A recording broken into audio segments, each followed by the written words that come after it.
어떤 사람은 말이죠. 평생을 함께 산 사람한테 배신당한 뒤에야 진짜 사람의 가치를 알게 됐대요. 그것도 피 한 방울 안 섞인 남처럼 지내던 이웃에게서요. 세상엔 이런 일도 있더라고요. 안녕하세요. 인생 카세트입니다. 구독과 좋아요는 이 이야기를 계속 전할 수 있는 힘이 됩니다. 이제 오늘의 이야기 시작하겠습니다. 제 역은 55이었죠. 부산 변두리에서 중고차 매매업을 하고 있었어요. 장사가 시원찮을 땐 하루 종일 차 한 대도 못 팔 때가 있었어요. 그래도 먹고는 살았죠. 집은 3층짜리 건물이었어요. 1층에서 아내 은주가 작은 식당을 했어요. 김치찌개, 된장찌개 같은 걸 파는 집이었죠. 2층은 부부가 살았고요. 3층은 월세를 줬어요. 세입자는 만석이라는 노인이었어요. 이른이 넘어 보였죠. 말수가 적고 조용한 사람이었어요. 제역과 마주치면 고개만 꾸벅 숙이고 지나갔어요. 만석은 이 집에 들어온 지 1년쯤 됐어요. 처음엔 월세를 꼬박꼬박 냈어요. 그런데 반년쯤 지나면서부터 가끔씩 늦기 시작했죠. 제역은 그때마다 속이 상했어요. 월세 받는 날짜는 정해져 있는 건데요. 왜 자꾸 늦는 건지 이해가 안 갔어요. 은주는 그럴 때마다 제역을 말렸어요. 여보, 나이 드신 분인데 뭐 사정이 있겠지. 사정이 있으면 미리 말을 하든가. 날짜 지나서 입금하면 우리도 계획이 틀어진다고. 그래도 내긴 내잖아. 조금 기다려주면 되지. 제역은 아내 말에 일리가 있다고 생각했어요. 그래서 더 이상 따지지 않았죠. 어느 날 저녁이었어요. 식당 문을 닫고 2층으로 올라가는데요. 계단에서 만석과 마주쳤어요. 아, 사장님. 만석이 먼저 인사했어요. 예, 들어가세요. 제역도 짧게 인사했죠. 만석은 비닐봉지를 들고 있었어요. 슈퍼에서 장을 본 모양이었죠. 봉지 안에 라면 몇 개랑 김치가 보였어요. 제역은 문득 이 노인이 3층에서 혼자 뭘 먹고 사나 싶었어요. 그래도 깊이 생각하진 않았어요. 남의 사는 모습까지 신경 쓸 여유는 없었거든요. 2층 집에 들어가니 은주가 TV를 보고 있었어요. 장사는 어땠어? 그저 그래. 저녁 장사는? 평일이라 한산했지. 제역은 냉장고에서 맥주를 꺼냈어요. 하루의 피로를 풀고 싶었죠. 여보, 위층 할아버지 혼자 사는 것 같던데 밥은 잘 먹고 다니나? 제역이 물었어요. 글쎄, 내가 어떻게 알아. 각자 사는 건데. 은주가 무심하게 대답했어요. 제역은 더 묻지 않았어요. 그냥 TV 화면만 멍하니 봤죠. 그날 밤 잠들기 전에요. 제역은 천장을 보며 생각했어요. 저 위층에 혼자 사는 노인은 지금 뭘 하고 있을까? 혹시 외롭진 않을까? 그런 생각이 들었지만요. 곧 잠이 들어버렸어요. 2달쯤 지났을 때였어요. 만석이 월세를 안 냈어요. 입금 날짜가 일주일이나 지났는데도요. 제역은 은주에게 말했어요. 위층 월세 아직 안 들어왔어. 그래, 내가 한번 물어볼게. 은주가 가볍게 대답했죠. 며칠이 지났어요. 여전히 월세는 안 들어왔어요. 물어봤어? 응. 할아버지가 좀 기다려달래. 얼마나? 다음 달엔 2달치 한꺼번에 낸대. 제역은 한숨이 나왔어요. 그럼 우리 보고 한 달 동안 그냥 기다리라는 거야? 뭐 어쩌겠어. 나이 드신 분이 사정이 있나 보지.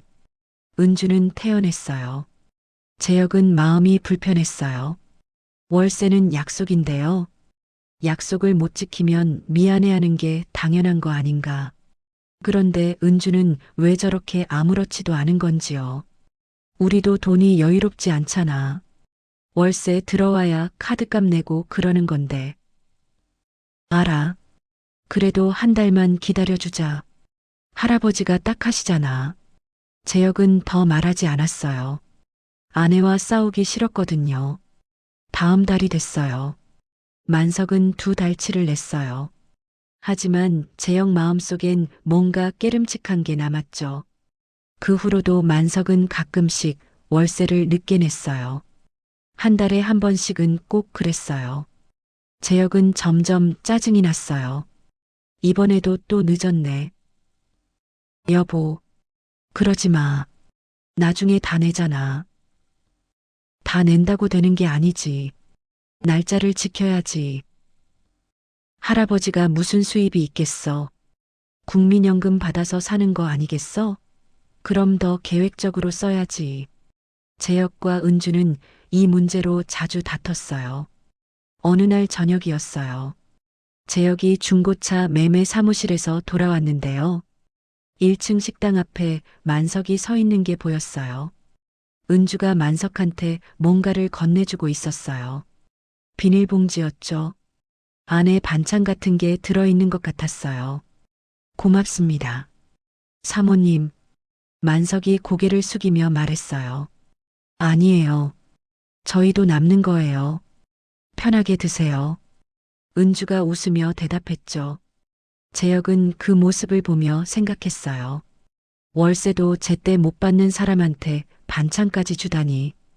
재혁은 2층으로 올라갔어요.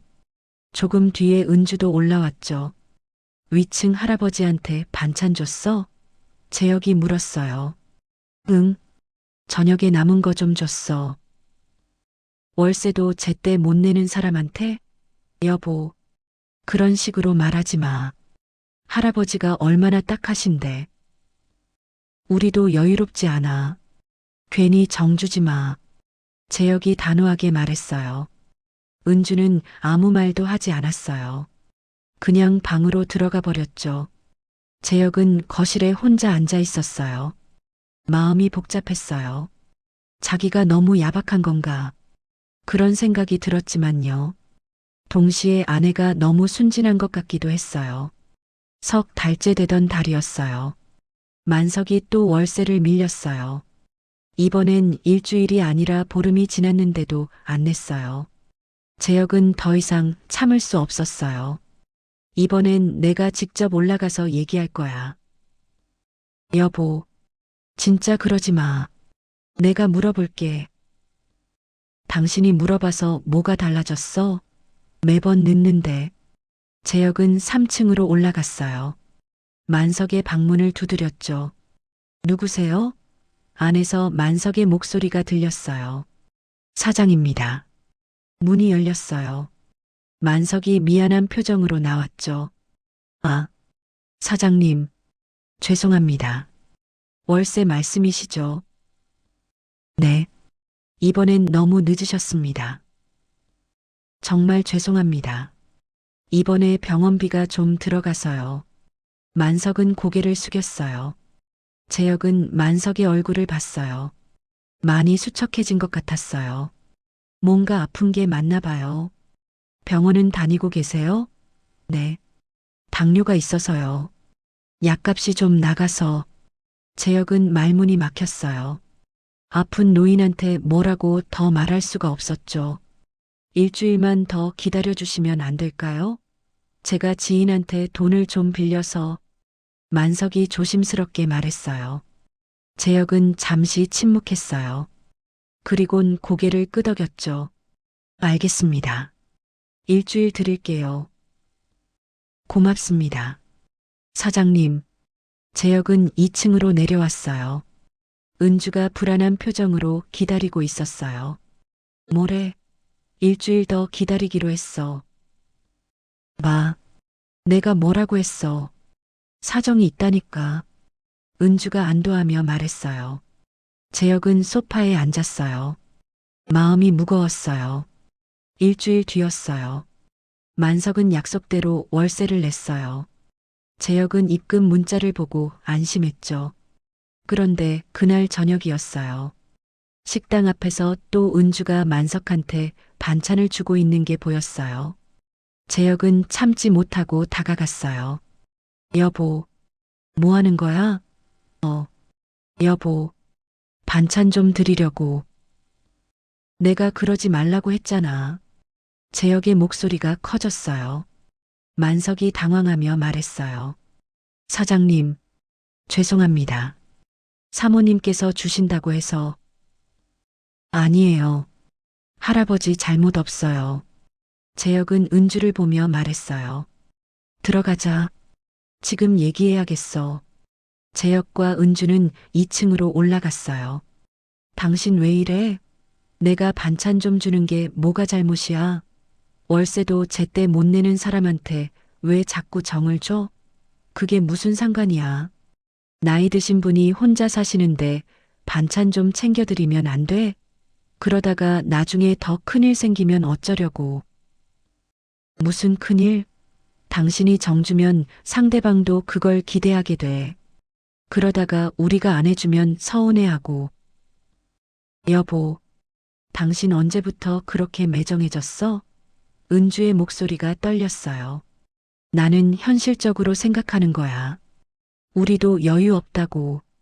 두 사람은 한참 동안 말없이 서 있었어요. 결국 은주가 먼저 방으로 들어가 버렸죠. 재혁은 거실에 혼자 남았어요. 마음이 답답했어요. 자기가 틀린 건가? 그런 생각도 들었지만요. 아내가 너무 순진한 것 같다는 생각은 여전했어요. 며칠이 지났어요. 재혁과 은주는 서로 말을 아꼈어요. 싸운 건 아니었지만요. 어색한 분위기가 이어졌죠. 어느 날 밤이었어요. 재혁이 혼자 맥주를 마시고 있는데요. 위층에서 이상한 소리가 들렸어요. 쿵. 뭔가 무거운 게 바닥에 떨어지는 소리 같았어요. 재혁은 귀를 기울였어요. 그 뒤로는 조용했죠. 괜찮은 건가? 재혁은 잠시 고민했어요. 그리곤 3층으로 올라갔죠. 문을 두드렸어요. 할아버지, 괜찮으세요? 대답이 없었어요. 재혁은 다시 문을 두드렸어요. 할아버지, 그제야 안에서 신음소리가 들렸어요. 괜찮습니다. 문 좀 열어주세요. 한참 뒤에 문이 열렸어요. 만석이 창백한 얼굴로 나타났죠. 이마에 땀이 송글송글 맺혀 있었어요. 할아버지, 어디 아프세요? 아닙니다. 그냥 어지러워서. 만석은 벽을 짚고 겨우 서 있었어요. 재혁은 만석을 부축해서 안으로 들어갔어요. 방 안은 허름했어요. 이불 하나랑 작은 옷장 하나가 전부였죠. 병원 가셔야겠는데요. 괜찮습니다. 약 먹으면 나아요. 약은 드셨어요? 아직. 오늘 약이 떨어져서. 재혁은 만석을 이불에 눕혔어요. 제가 약국 다녀올게요. 어디 아픈 거예요? 당뇨약이요. 그리고 혈압약. 재혁은 2층으로 내려가 차 열쇠를 집어들었어요. 은주가 놀라서 나왔어요. 어디가? 위층 할아버지 약 사러. 쓰러지실 뻔하셨어. 뭐, 내가 갈게. 됐어. 내가 갈게. 재혁은 24시간 약국으로 차를 몰았어요. 당뇨약과 혈압약을 샀죠. 그리고 편의점에서 죽 몇 개도 샀어요. 3층으로 다시 올라갔을 때요. 은주가 만석 옆에 앉아 있었어요. 이거 드세요. 재혁이 약과 물을 건넸어요. 만석은 떨리는 손으로 약을 받았어요. 고맙습니다. 밥은 드셨어요? 아직입니다. 재혁은 죽을 데워서 만석한테 먹였어요. 천천히 드세요. 만석은 눈물을 글썽이며 죽을 먹었어요. 사장님, 정말 고맙습니다. 괜찮아요. 내일 병원 가보셔야 할 것 같은데요. 괜찮습니다. 약 먹으면 나아요.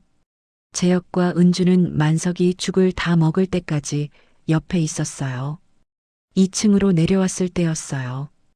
은주가 재혁을 봤어요. 여보, 고마워. 뭐가? 할아버지 챙겨줘서. 재혁은 아무 말도 하지 않았어요. 그냥 고개만 끄덕였죠. 그날 밤 재혁은 잠이 오지 않았어요. 만석의 얼굴이 자꾸 떠올랐거든요. 저렇게 아픈 몸으로 혼자 어떻게 사나? 가족은 어디 있는 걸까? 그런 생각들이 머릿속을 떠나지 않았어요. 다음 날 아침이었어요. 재혁은 일찍 일어나서 3층으로 올라갔어요. 할아버지, 병원 가시죠. 사장님, 괜찮습니다. 제가 모셔다 드릴게요. 제대로 진찰 받으셔야죠. 재혁은 만석을 차에 태웠어요. 병원까지 데려다 줬죠. 진찰을 받고 약을 받았어요. 재혁이 비용을 다 냈어요. 사장님, 이러시면 안 되는데. 월세에서 빼드릴게요. 걱정 마세요. 재혁과 만석은 집으로 돌아왔어요. 차 안에서 만석이 조용히 말했어요. 사장님, 제가 사실은요. 만석은 자신의 이야기를 꺼내기 시작했어요. 20년 전 사업을 하다가 부도가 났다고요. 빚을 갚느라 집도 다 날렸다고요. 부인은 그 충격으로 세상을 떠났다고요. 자식들은 뿔뿔이 흩어졌다고요. 큰아들은 캐나다에 있고요. 작은아들은 서울에 있는데 연락이 끊겼습니다. 연락을 안 하세요? 제가 민폐가 될까 봐요. 자식들한테 짐이 되고 싶지 않아서. 재혁은 할 말을 잃었어요. 만석은 작은 목소리로 말을 이었어요. 그래서 이렇게 혼자 삽니다. 국민연금으로 간신히 살고 있죠. 재혁의 가슴이 먹먹했어요. 할아버지, 앞으로 월세는 걱정하지 마세요. 제가 알아서 할게요. 사장님, 그리고 밥도 챙겨 드세요. 제 아내한테 말해 놓을게요. 만석은 고개를 숙였어요. 어깨가 떨리고 있었어요. 울고 있는 것 같았어요. 재혁은 그날 자기 자신이 부끄러웠어요. 그동안 만석을 어떻게 생각했는지요. 집에 돌아와서요. 재혁은 은주에게 만석의 이야기를 전부 했어요. 여보, 내가 미안해. 내가 잘못 생각했어. 아니야. 당신도 몰랐으니까. 앞으로 할아버지 잘 챙겨드리자. 그래. 그렇게 하자. 두 사람은 서로를 보며 웃었어요. 오랜만에 마음이 통한 기분이었죠. 그 후로 재혁과 만석은 가까워졌어요. 재혁은 저녁마다 3층에 올라가서 만석과 이야기를 나눴죠. 만석은 옛날 이야기를 많이 해줬어요. 젊었을 때 사업하던 이야기요. 부인과 처음 만났을 때 이야기요. 자식들 키우던 이야기요. 재혁은 그 이야기들을 듣는 게 좋았어요. 만석은 좋은 사람이었어요. 단지 운이 나빴을 뿐이었죠. 사장님은 참 복 받으실 겁니다. 만석이 어느 날 말했어요. 왜요? 이렇게 저 같은 노인네한테 잘해주시니까요. 아닙니다. 제가 할아버지한테 배우는 게 더 많아요. 재혁은 진심이었어요. 만석은 가끔 재혁을 도와줬어요. 중고차 매매 사무실 청소도 해줬고요. 서류 정리도 거들어줬어요. 할아버지, 이러시지 않아도 돼요. 아닙니다. 제가 좋아서 하는 겁니다. 집에만 있으면 심심하거든요. 재혁은 고마웠어요. 어느 날 저녁이었어요. 재혁이 일찍 집에 왔는데요. 1층 식당이 붐비고 있었어요. 은주 혼자 감당하기 힘들어 보였어요. 재혁은 앞치마를 두르고 홀 서빙을 도왔어요. 그런데 주방에서 은주가 웃으며 누군가와 이야기하고 있는 게 보였어요. 남자였어요.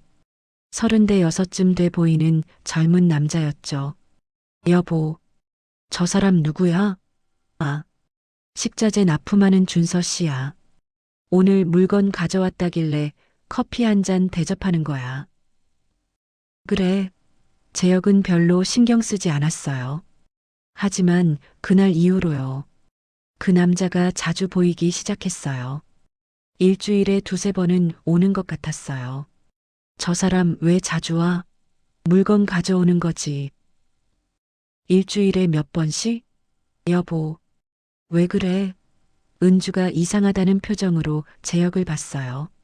아니, 그냥 재혁은 더 묻지 않았어요. 그런데 어느 날이었어요.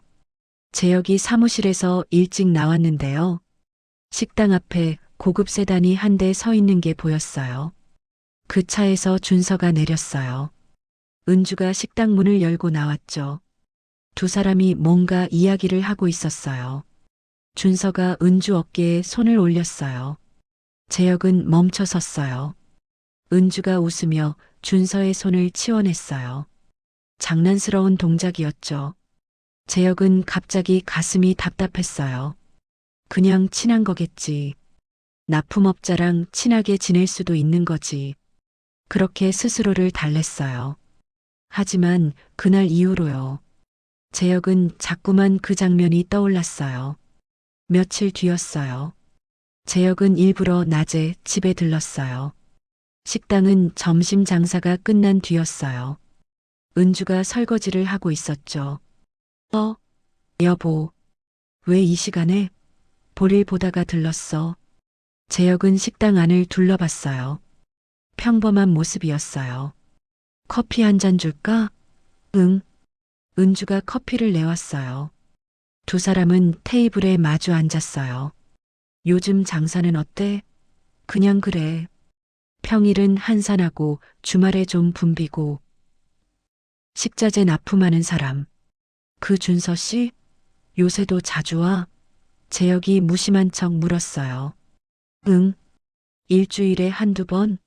물건 가져오니까. 나이가 어떻게 돼? 한 30대 후반. 결혼은 했어? 글쎄, 물어본 적 없어. 은주가 웃으며 대답했어요. 재혁은 더 묻지 않았어요. 그런데 그날 저녁이었어요. 재혁이 2층에서 TV를 보고 있는데요. 은주의 휴대폰이 울렸어요. 은주는 휴대폰을 들고 방으로 들어가 버렸어요. 재혁은 이상했어요. 전화를 왜 방에 가서 받지? 재혁은 방문 쪽으로 가봤어요. 은주의 목소리가 작게 들렸죠. 그래, 알았어. 내일 봐. 통화가 짧게 끝났어요. 은주가 방에서 나왔어요. 누구 전화? 아, 친구. 무슨 친구? 여보, 왜 자꾸 캐물어? 은주가 짜증스럽게 말했어요. 재혁은 할 말을 잃었어요. 다음 날이었어요. 재혁은 아침 일찍 사무실로 나갔어요. 그런데 점심때쯤 집 근처를 지나가다가요. 은주가 식당 앞에서 준서와 차에 타는 걸 봤어요. 재혁은 차를 세웠어요. 두 사람이 탄 차가 출발했죠. 재혁은 무심코 그 차를 따라갔어요. 차는 시내 쪽으로 갔어요. 한 고급 레스토랑 앞에 섰죠. 은주와 준서가 내렸어요. 함께 레스토랑 안으로 들어갔어요. 재혁은 차 안에서 그 모습을 지켜봤어요. 가슴이 두근거렸어요. 그냥 식사하러 간 거겠지. 납품업자랑 식사할 수도 있는 거지. 재혁은 스스로를 다독였어요. 하지만 마음 한편이 불안했어요. 재혁은 차에서 내렸어요. 레스토랑 안으로 조심스럽게 들여다봤죠. 창가 쪽에 은주와 준서가 마주 앉아 있었어요. 웃으며 이야기하고 있었어요. 은주의 얼굴이 환했어요. 집에서 보던 모습과는 달랐어요. 재혁은 그 자리에 서서 한참을 봤어요. 그리곤 돌아섰어요. 더 이상 보고 싶지 않았거든요. 그날 밤 재혁은 집에 늦게 들어갔어요. 은주는 TV를 보고 있었죠. 저녁 먹었어? 은주가 물었어요. 응. 어디서? 밖에서. 재혁은 짧게 대답했어요. 오늘 점심엔 뭐 했어? 재혁이 물었어요. 그냥 집에서 먹었지. 은주가 태연하게 대답했어요. 재혁은 아무 말도 하지 않았어요. 방으로 들어가 버렸죠. 이틀이 지났어요. 재혁은 은주를 예전처럼 대할 수가 없었어요. 은주도 눈치챈 것 같았어요. 여보, 요즘 왜 그래? 응? 자꾸 말을 안 하잖아. 피곤해서 그래. 재혁은 얼버무렸어요.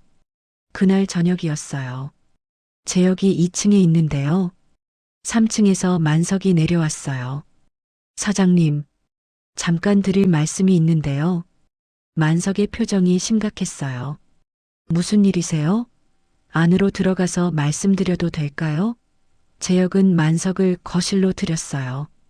만석은 한참을 망설이더니 입을 열었어요. 사장님, 제가 어제 밖에 나갔다가 돌아오는 길이었습니다. 만석의 목소리가 떨렸어요. 시내 쪽 호텔 앞을 지나가고 있었는데요. 재혁의 심장이 쿵쾅거리기 시작했어요. 사모님을 봤습니다. 만석은 고개를 숙였어요. 사모님이 웬 남자분하고 호텔로 들어가시는 걸 봤습니다. 재혁은 숨이 멎는 것 같았어요. 확실하세요? 제가 분명히 봤습니다. 사모님이 맞았습니다.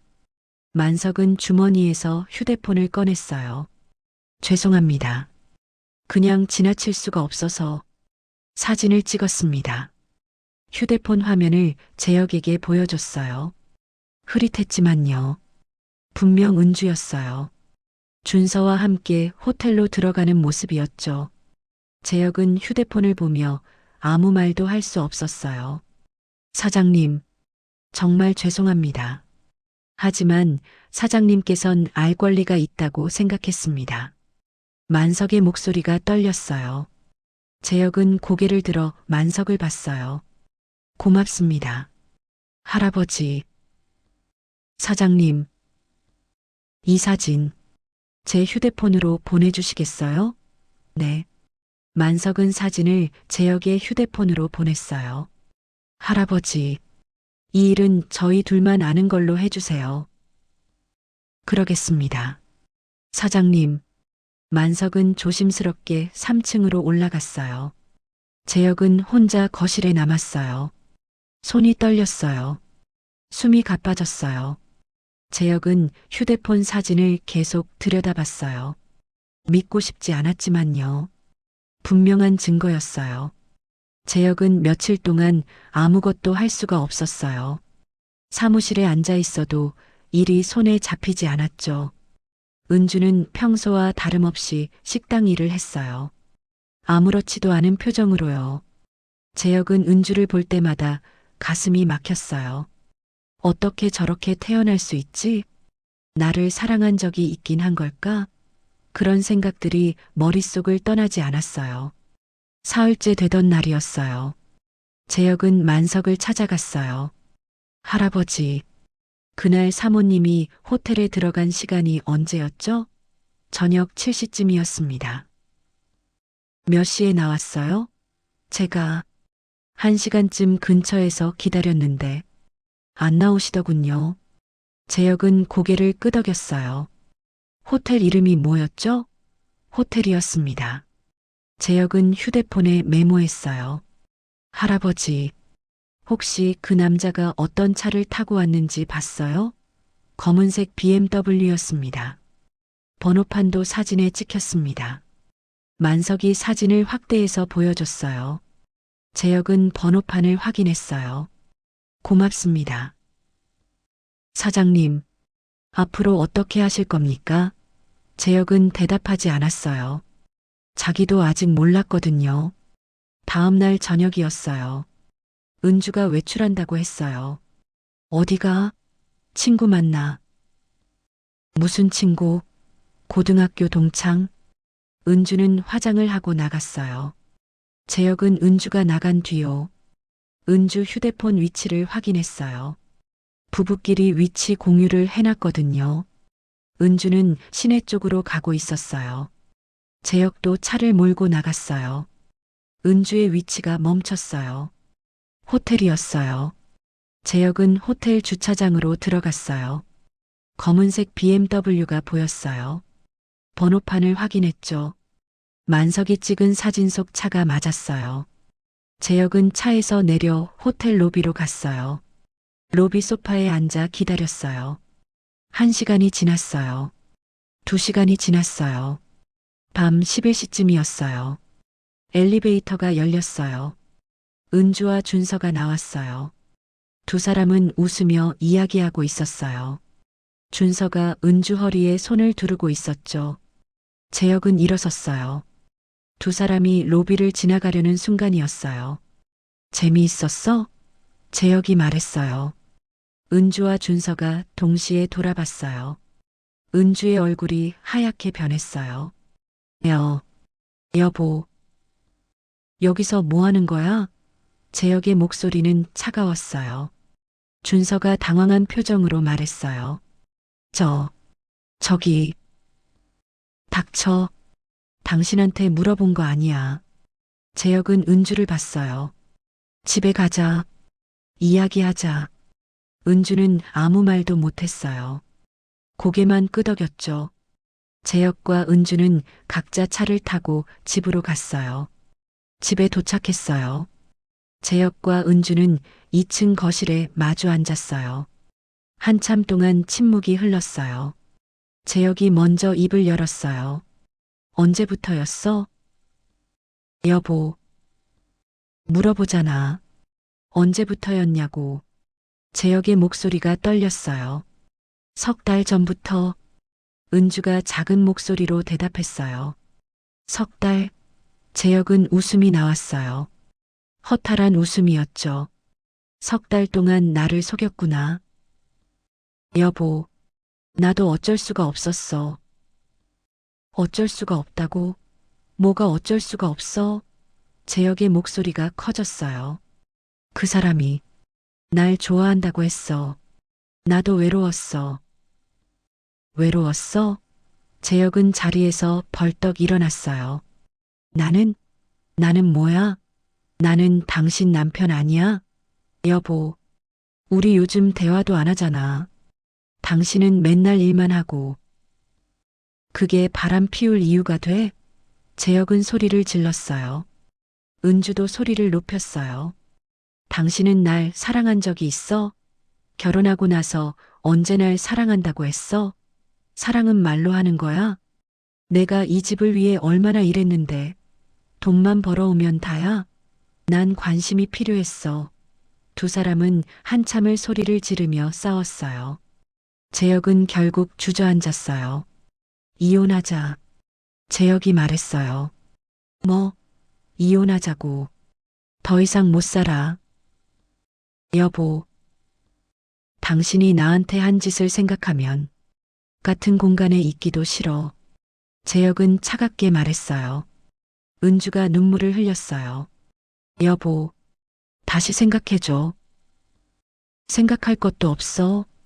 내일 변호사 찾아갈 거야. 재혁은 방으로 들어가 버렸어요. 그날 밤 재혁은 잠들지 못했어요. 천장만 멍하니 바라봤죠. 결혼한 지 25년이었어요. 그 긴 시간이 무너지는 소리가 들리는 것 같았어요. 다음 날 아침이었어요. 재혁은 일찍 일어나 집을 나섰어요. 변호사 사무실로 갔어요. 이혼 상담을 받았죠.